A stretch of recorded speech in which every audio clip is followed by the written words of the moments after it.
Human civilization has always been at the mercy of the sun. We wake up when the sun rises and sleep when it sets. And we don't just follow its daily motion either, as we have to adjust to the changes in daylight with each season. This is the case even today. There's no better example of this than us setting back our clocks every April for daylight savings time. But should we keep doing this, or is it time for change? Hi, this is Shihab, and welcome to Jiffy Psyc. The concept of daylight savings time is often traced back to a joke Benjamin Franklin made. The story goes that when the French ambassador asked him what they should do to save on candle costs, he laughed him off and told them, maybe you should just wake up earlier. This is quite different than the modern implementation of daylight savings time we have today.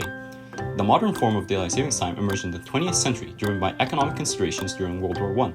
The costs of the war were racking up, and to save on energy costs, Germany and Austria-Hungary decided to tell their troops to sleep earlier.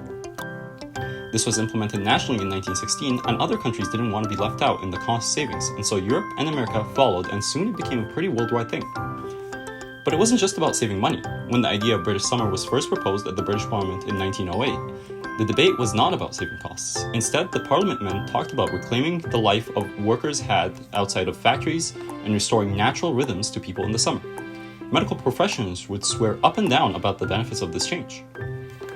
To understand their logic, we need to discuss the three clocks that govern our sleep. Our sleep cycles are governed by a complex interplay between the solar, biological, and social clocks.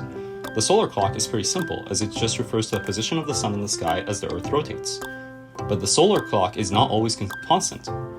As the Earth revolves around the sun, days get shorter in the winter and longer in the summer, and we constantly have to adjust to these changes. But what is being adjusted?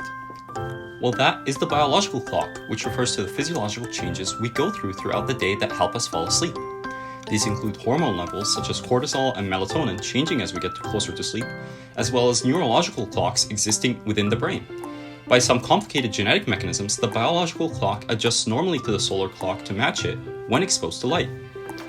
The final clock is the social clock, which dictates the socially accepted times for social events. These include work, school, and university, which start and end at predetermined times. Unlike biological and solar clocks, the social clock remains constant through the year, which results in discrepancies between the timing of the clocks in the summer. To remedy this, we can use daylight savings time, which artificially adjusts the social clocks to match the solar clock in the summer. However, it is not that simple. Even though these changes are well-spirited, the spring clock changes have been associated with multiple poor health outcomes. These include fatigue, cardiac arrests, and increased driving fatalities. These outcomes get worse the further west you go in a time zone. But why is this the case? The sudden loss of an hour of sleep has massive effects on health. This is worse in regions that are western in their own time zones, such as Alberta, because sunrise already occurs later in the day than eastern regions, and so we tend to sleep later. In fact, Alberta noon is off by almost 2 hours during the summer, and so daylight savings time is especially bad for Albertans. Solutions are hard to find. Some suggest moving to standard time permanently. Some suggest moving to daylight savings time instead. A gradual implementation of daylight savings time could work. However, it's not certain. There's a lot of debate on the topic, but we hope this video helps clarify the discussion for you. Thank you for listening.